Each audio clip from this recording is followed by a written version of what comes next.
el tejido linfoide o sistema linfático, o tejido linfático, es una forma especial de tejido conectivo. Es un tejido conectivo especializado, que va a tener características propias, y es que va a ser un tejido conectivo reticular. ¿Por qué? Porque va a haber fibras reticulares, ¿no? O sea, la arquitectura de este tejido, de su matriz extracelular, va a estar dada más por las fibras reticulares. Eso es lo que le da la característica a este tejido.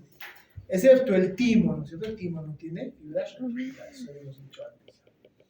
Entonces, este tejido conectivo reticular va a formar el estroma del tejido, sobre la cual van a estar agregadas las células que van a ser parte de este sistema. Entonces, vamos a ver que en general cualquier órgano o tejido linfático va a estar compuesto por tres componentes. El componente fibrilar, que ya les dije que van a ser las fibras reticulares, ¿no es cierto? Que van a formar una red tridimensional. Los fibroblastos, que en algunos órganos van a tomar el nombre de células reticulares, que se han especializado, ¿no? Son fibroblastos especializados que toman el nombre de células reticulares. Sobre todo se van a ubicar en las zonas donde estas fibras se interactúan entre sí o se interseccionan entre sí para darle estabilidad a esta estructura. Y las células linfáticas. Las células linfáticas son un cúmulo de células donde van a estar los linfocitos, células plasmáticas, que vamos a ver a continuación. Pero todos los tejidos u órganos linfoides tienen esos tres elementos básicos, o por lo menos dos de esos tienen que tener. Entonces, vean por favor, estas son fibras reticulares. Acá vemos un macrófago, y esta es una célula reticular, otra célula reticular. Acá vemos linfocitos. Entonces, la matriz, el estroma tridimensional lo dan estas fibras reticulares, sobre la cual quienes ayudan a sintetizarlas y ensamblarlas son las células reticulares. Y los linfocitos, los macrófagos, las otras células, se van a adosar a esa arquitectura.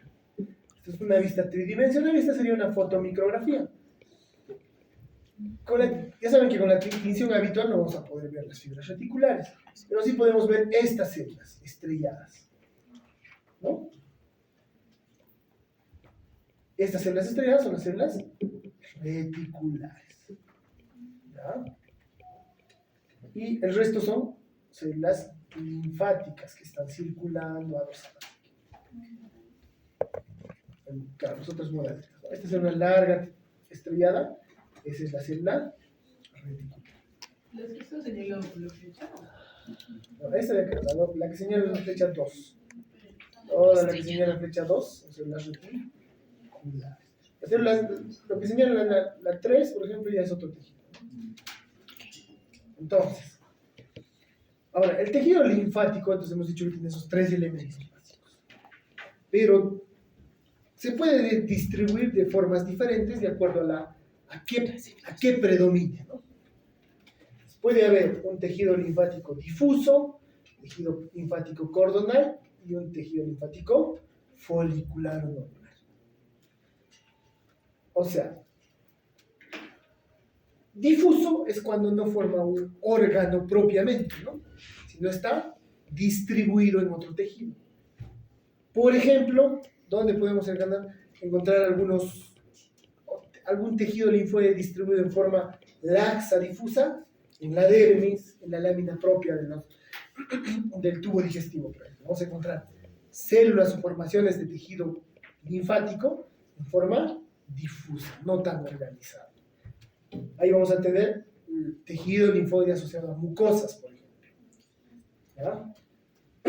También en la corteza y la médula del timo, por ejemplo. En la corteza y la médula del timo no están distribuidos en forma difusa, no forman conglomerados de forma especial. Pero a veces el tejido linfoide o linfático se puede agrupar formando cordones de células. Un parénquima linfático, un cordón de células. Por ejemplo, en los ganglios linfáticos, en la médula, van a ver que va a haber espacios, que van a ser los senos medulares, y cordones medulares. Los cordones medulares son conglomerados de células, agrupados. ¿Se entiende eso? Sí, ¿no es cierto? Se agrupan en forma de cordones, la gran mayoría de las células.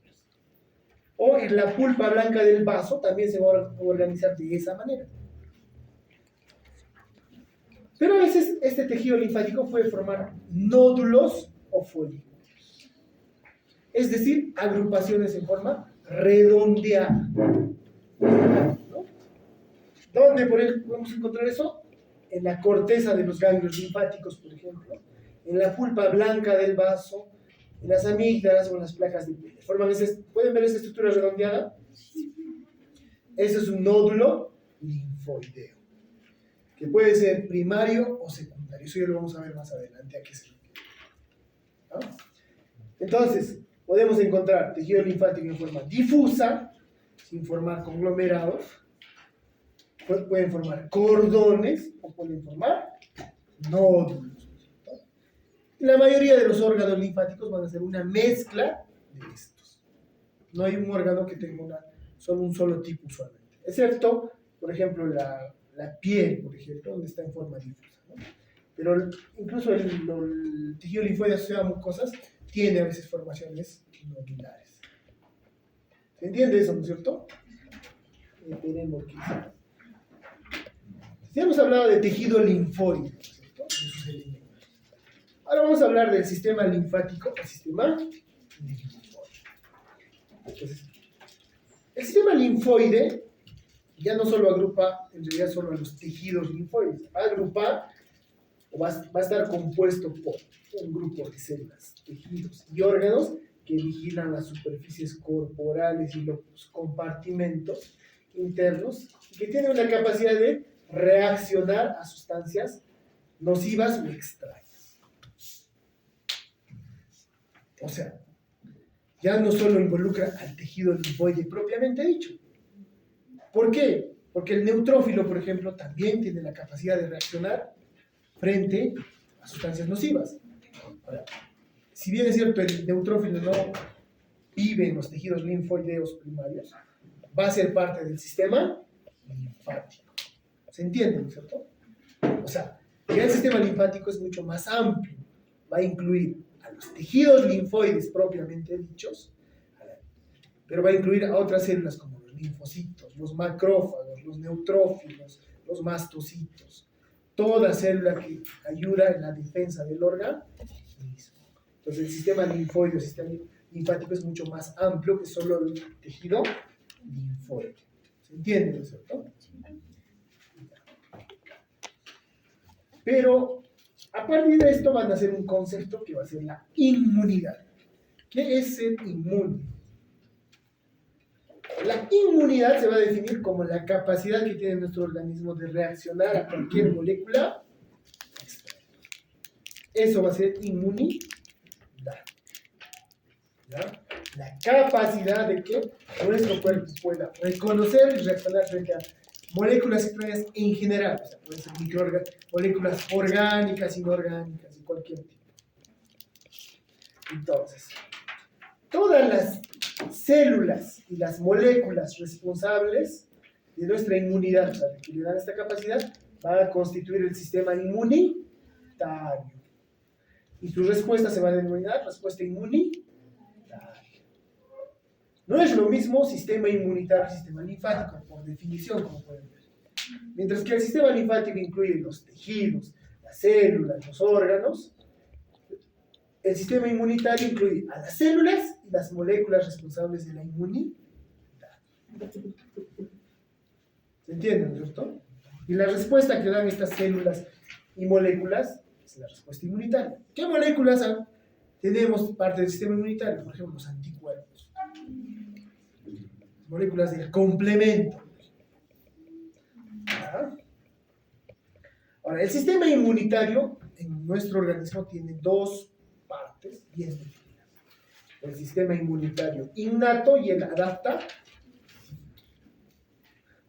Todos tenemos sistema inmunitario innato y adaptativo. ¿Y a qué se refiere eso? Entonces, vamos a tener una inmunidad innata y una inmunidad. O sea, ya hemos dicho que es inmunidad, la capacidad de reaccionar a una molécula. Entonces, vamos a tener una capacidad innata, sin haber sido estimulada, de reaccionar a algo extraño, y una capacidad que va a requerir ser estimulada primero para que podamos reaccionar. Tenemos esas dos partes del sistema inmunitario. ¿Hasta ahí se entiende? Voy a hablar en la cara de ese doctor. ¿Qué diferencia hay, por ejemplo, en que sea un anticuerpo y que sea un químico? Y también es una molécula. Ahorita vamos a ver. Voy a grabarse la cara, tienen 5 minutos. Yo tampoco.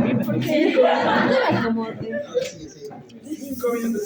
5 para las 6. Hola.